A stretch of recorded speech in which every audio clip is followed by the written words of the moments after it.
Es Alfredo Serrano, presidente del Partido Social Cristiano. Señor Serrano, bienvenido a Punto de Orden. ¿A qué atribuye usted que el informe de la Comisión Correísta no haya sido aprobado por la mayoría de la Asamblea? Buenos días, un saludo cordial a todos ustedes. Realmente para mí es grato estar aquí en estudio, siempre lo he hecho vía online y siempre es importante estar viéndonos la cara. En vivo y en directo. En vivo y en directo, y eso sin duda alguna es reconfortante. Bueno, nosotros lo anunciamos el 7 de noviembre, que no votaríamos por ese informe, porque ese informe, esa comisión tenía una misión específica, hacer una investigación, que debió haber terminado diciendo, bueno, hemos recopilado esta información y de conformidad con el artículo 9 de la famosa ley que se aprobó en consulta popular, del llamado Pacto Ética, etcétera, tenía que ir a conocimiento de la Contraloría General del Estado, así dice la ley. Y es la Contraloría que en el caso, dice el artículo 9, que en el caso de tratarse de personas de elección popular y de encontrarse obviamente configurado este delito, este cometimiento, esta ilegalidad, tiene que pasar a la Corte Constitucional para que en su momento la Corte se pronuncie. La comisión pues obviamente terminó concluyendo que en el Ecuador estábamos viviendo una conmoción interna. Entonces, para que los radioescuchas nos entiendan qué es conmoción interna, más o menos ubíquese en lo que vivimos los que estamos en Quito el famoso octubre del año 2019. Correcto. Eso hubiese sido una conmoción interna realmente, donde la conmoción interna, y como lo define la misma Corte Constitucional, que es conmoción interna, y por lo tanto ya es parte de nuestra legislación, la conmoción interna es la pérdida de derechos, o sea, como nos sentimos nosotros esa vez, perdimos el derecho a la protección, perdimos el derecho a la movilidad, no podíamos salir de nuestra casa, perdimos el derecho a acceder a alimentación porque se cerraron todos los centros de abastecimiento de comida, no podíamos salir. Hubieron urbanizaciones que fueron atacadas en las noches, una urbanización cercana a donde yo vivo, por ejemplo. Es decir, eso era conmoción y crisis política y conmoción interna. La crisis política que se convierte también en conmoción interna. Claro, ninguna de esas dos cosas es suficiente abrir la puerta de la casa y usted se da cuenta que no hay conmoción interna en el país. De manera que no podía afirmarse aquello que traería como consecuencia obviamente la destitución del presidente de la República, por lo cual se necesita 91 votos. Entonces, sin pasar por este filtro previo que manda la ley, el artículo 9, de que sea la Contraloría General del Estado. Por lo tanto, nosotros le dijimos al país en su momento, el 7 de noviembre, en un boletín de prensa, luego de una reunión muy amplia del partido, por cierto, de que no votaríamos por ese informe, de que no vamos a favorecer que se desinstitucionalice el país, no es el momento definitivamente, y que más bien deberíamos esperar que el órgano competente o los órganos competentes, en este caso la Contraloría y de ser necesario la Fiscalía, se pronuncien para que luego la Corte Constitucional. Esa fue nuestra argumentación y la volvimos a ratificar este 7 de noviembre. Pese a los problemas que han suscitado, que son de conocimiento público, entre el presidente, con Jaime Nebot y con el Partido Social Cristiano. Las diferencias de índole personal obviamente no pueden estar por encima de los intereses del país. Dejando de un lado esas posiciones, nosotros nos pronunciamos a favor de mantener la institucionalidad en el país y por eso obviamente desechamos ese informe. Pocho. Sí, yo creo que es absolutamente fundamentado lo que tomó como posición el Partido Social Cristiano. Lo que menos hubo es conmoción interna. Puso Alfredo el ejemplo de lo ocurrido en octubre del 2019.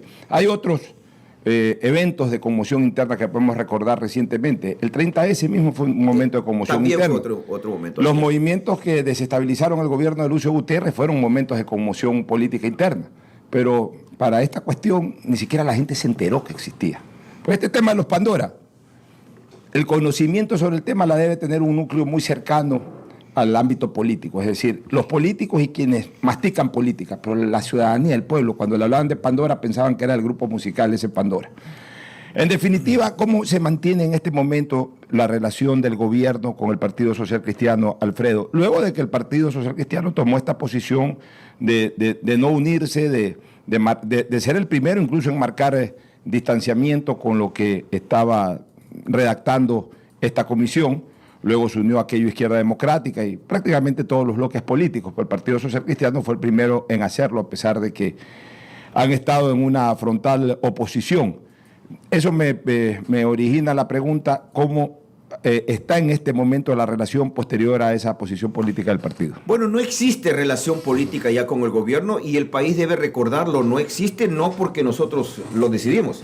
Fue porque el gobierno así lo decidió, el presidente así lo decidió el famoso 14 de mayo, que se instaló la Asamblea Nacional cuando nos enteramos a las 10 de la mañana que se había roto un acuerdo previamente pactado, ¿no es cierto? Entonces, y luego pues vino esta arremetida del presidente de la República contra nuestro líder, el abogado Nebodo. Recuerden ustedes que lo acusó de mafioso, lo acusó de delincuente, lo acusó de golpista y también al Partido Social Cristiano. Entonces, pero insisto, nosotros obviamente creemos en el país y este momento es el momento del país, no es el momento de los ajustes de cuentas ni cosas por el estilo.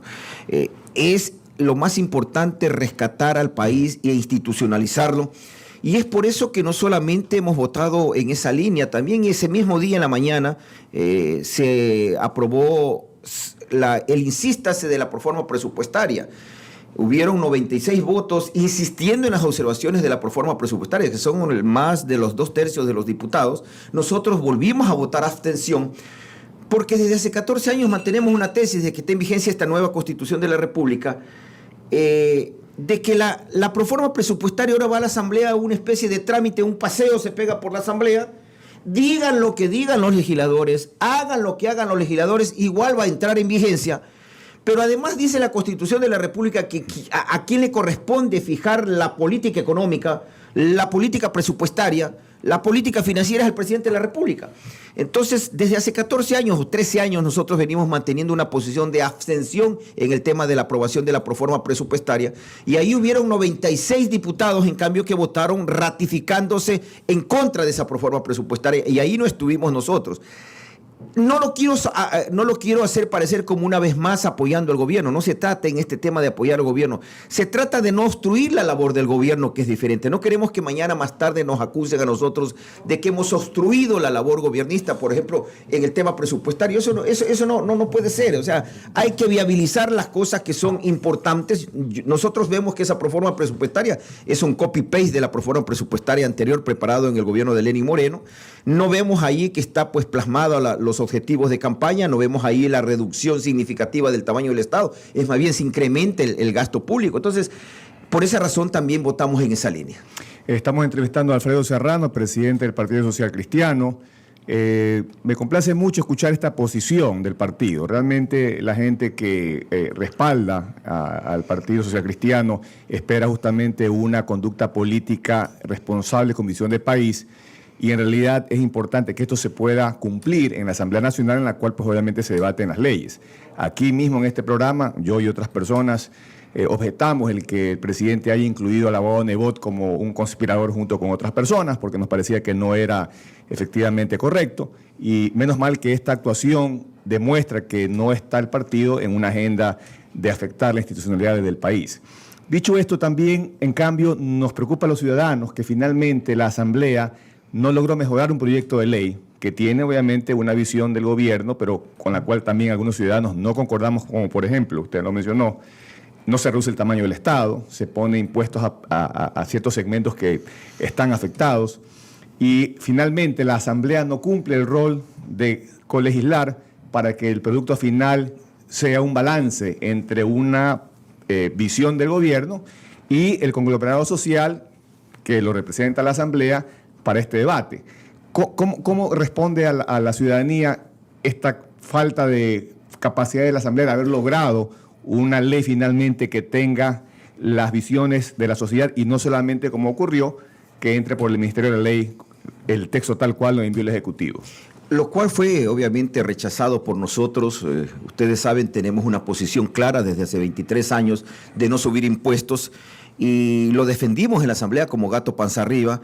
Lamentablemente, la comisión que le tocó manejar este tema, vea usted, comparecieron a la Asamblea 100 gremios, 100 asociaciones, 100 representantes de diferentes sectores. Consta así en el informe. Pero ¿de qué sirve que vaya la sociedad civil a la Asamblea si no les toman en cuenta? O sea, fue una burla para la Asamblea. Los socios del gobierno, llámese Izquierda Democrática y Pachacuti, fueron los primeros en cuestionar que sus observaciones tampoco fueron aceptadas. Ese día, ¿qué preveíamos nosotros? ¿Qué hubiera hecho yo si hubiera estado en el gobierno, si fuera el ministro de gobierno y se manejaba la comisión? Yo hubiera aceptado las observaciones con quienes puedo ajustar 70 votos, ¿sí? Y aprobaba un proyecto y luego utilizaba mi herramienta constitucional, que es el veto parcial. Y ya pues en el veto parcial no iban a haber los 91 votos, ¿no es cierto?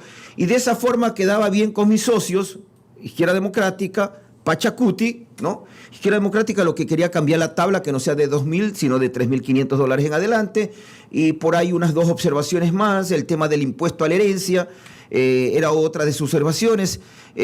Pachacuti creo que hablaba sobre el tema de la repatriación de capitales, etcétera. Pero esos son los socios del gobierno.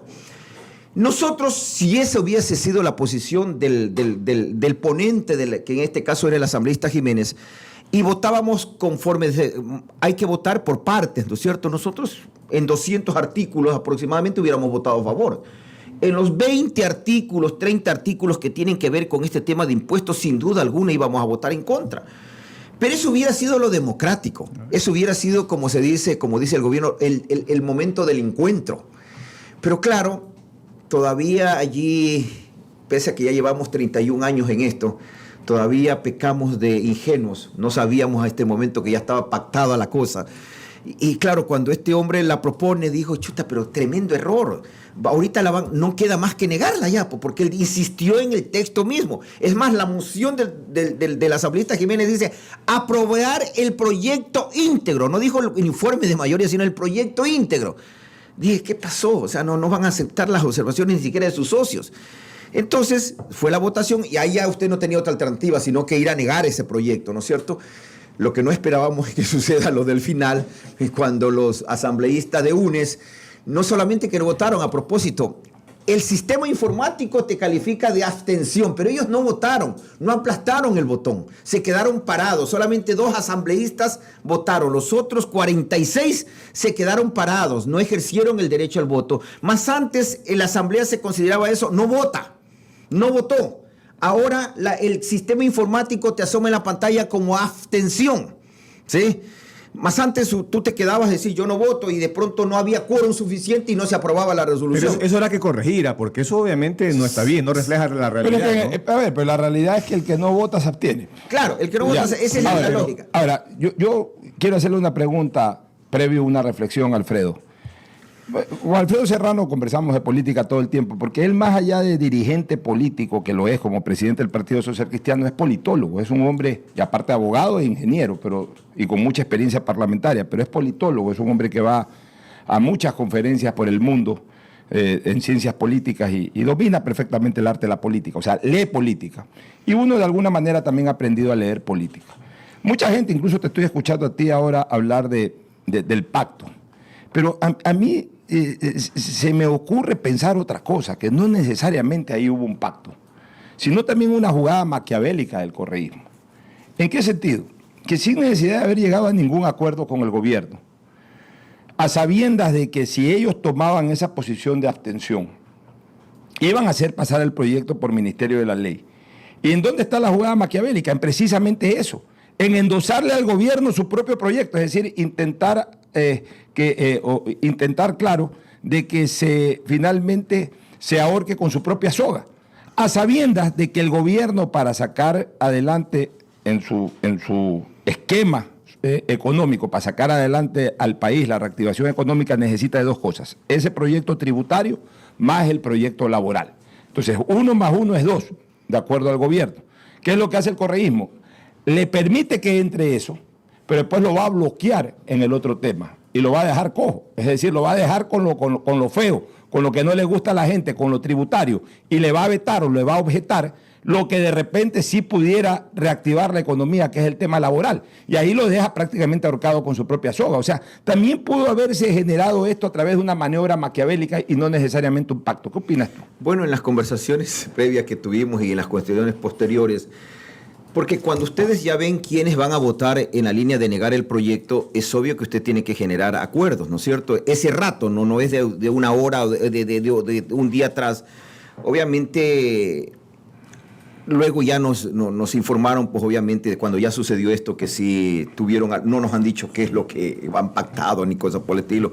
Y esto más o menos es como el embarazo, ¿no es cierto? Usted lo puede negar hasta determinado tiempo y en algún momento ya no lo va a poder negar porque va a ser demasiado... Y sin embargo quieren abortar ya cuando no se puede negar. Entonces, en algún momento se lo va a darse cuenta realmente qué pasó. Pero lo más importante de esto es que un proyecto de ley tan importante como esta, si bien es cierto, es legal, no es legítimo, ¿no es cierto?, porque entró por el Ministerio de la Ley. Y ahora, claro, los asambleístas han recurrido a presentar proyectos de reforma, de derogatoria de ese proyecto, que en esto sí yo no coincido con la tesis del presidente que dice que el asambleísta no tiene iniciativa tributaria. Es cierto que el asambleísta no tiene iniciativa tributaria, pero la Constitución solo sí, para ese caso lo dice expresamente la Constitución. Pero sujeto al trámite ordinario. Sujeto al trámite ordinario. Y el trámite ordinario comienza desde la presentación del proyecto. Ahí tenemos discrepancias con varios. Hay abogados que sostienen lo contrario. Claro, donde hay abogado hay 50 tesis, pero ¿no es cierto? ¿Cuáles son las fases de un proceso de presentación de un proyecto? Desde la presentación del mismo. La presentación, admisión, primer debate, etcétera. Como es un decreto ley, este es un decreto ley el que está ahorita en vigencia. No es una ley, es un decreto ley porque entró por el Ministerio de la Ley. Solo para ese caso le da el derecho al diputado de presentar un proyecto que tire abajo la ley anterior o incluso la modifique, ¿no es cierto? Eso dice la Constitución. Entonces, pero, insisto, pensemos que el diputado lo presenta, lo admiten a trámite, le dan primer debate, le dan segundo debate, se aprueba en segundo debate, pero luego va donde el presidente de la República. Y el presidente de la República va a hacer lo lógico, lo va a vetar, pues. Entonces, por allí no es el camino. Yo siempre les he dicho eso, por eso nosotros no hemos presentado absolutamente nada y vemos que va a haber demandas de inconstitucionalidad del sector productivo, que van a presentar no al proyecto completo, sino a determinados artículos, como por ejemplo, de las deducciones, que realmente es regresivo en derechos, ¿no es cierto? Por ejemplo, ¿cómo puede ser posible que una persona que tiene una enfermedad catastrófica, ¿sí?, donde el Estado no le da medicamentos, entonces con su seguro o con su plata se está pagando la enfermedad catastrófica y ahora no va a poder deducir sino $500, ¿sí? Entonces, esa es una regresividad en cuanto a esas cosas, ¿no es cierto? O también a las personas discapacitadas que están bajo el control de una persona que está trabajando y mantiene a su padre discapacitado. Entonces usted más antes, como parte de las deducciones de $14,000, estaban lo que significa mantener a una persona discapacitada. Es decir, todas estas cosas sí podrían convertirse en una especie de regresión, y como también el hecho de coger que a la persona que gana en $2,100 se le incrementa el pago del impuesto en 547%. Y a la persona que gana $100,000 se le incrementa en el 6.5% el valor a pagar. Entonces, no existe progresividad que el que más tiene más paga. También ahí hay un problema de orden constitucional, que la Corte podría decir, si esa tabla no se ajusta al principio de progresividad, ¿no es cierto? Entonces, aquí tenemos un problema serio, ¿no es cierto? Que el profesional que tiene en una casa esposo y esposa, cada uno ganando $2,000, sin duda alguna ya tienen casa o departamento porque tienen una hipoteca, ¿no es cierto? Y tienen un carro como parte de su trabajo, y que ahora les va a causar conflicto seriamente poder pagar esos recursos. Y más aún, por ejemplo, cuando este profesional de clase media es el que ayuda al Estado. ¿Cómo? Él no utiliza como es el servicio público de medicina, de salud. Ese recurre, tiene su póliza de seguro aparte y va a las clínicas privadas. Primer gran favor que le hace al Estado ecuatoriano.